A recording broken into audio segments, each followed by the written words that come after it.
Célestin Nkouti-Namagara a encore des difficultés à descendre les marches, une certaine raideur dans les mouvements. Ce sont les séquelles d'un AVC, autrement dit accident vasculaire cérébral, qui l'a frappé en 2022.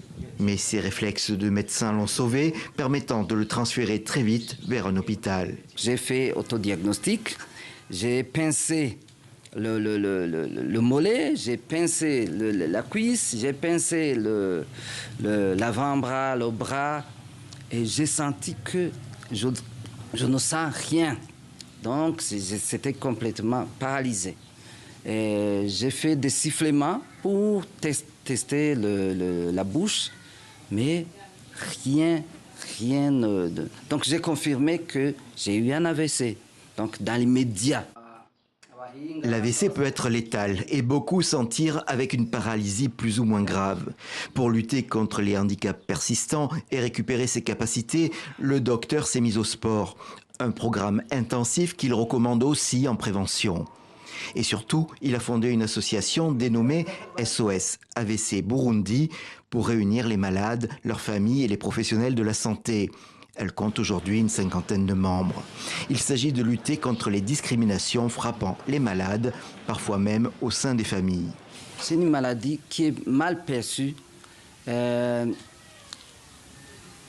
où la personne qui l'a eu est vue comme généralement discriminée. Généralement discriminé, il est mis dans un environnement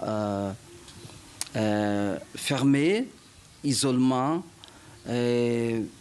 La société t'écarte. Au Burundi s'ajoute l'absence de moyens pour les soins et l'accompagnement du malade et de sa famille. Tous dans l'association ont une anecdote navrante à raconter, comme Rose Nyongizé. Faute de trouver un hôpital au Burundi pour procurer des soins à son mari, elle voulait l'évacuer par avion au Kenya. Arrivé sur le tarmac, tout près de l'avion, une hôtesse nous a dit « Impossible de l'embarquer, ramenez-le à la maison ». J'ai pensé « Où je vais pouvoir le mettre dans son état ?» Les victimes d'AVC au Burundi ont connu une certaine amélioration des soins ces dernières années, avec l'ouverture d'un nouvel hôpital privé, le Tanganyika Hospital.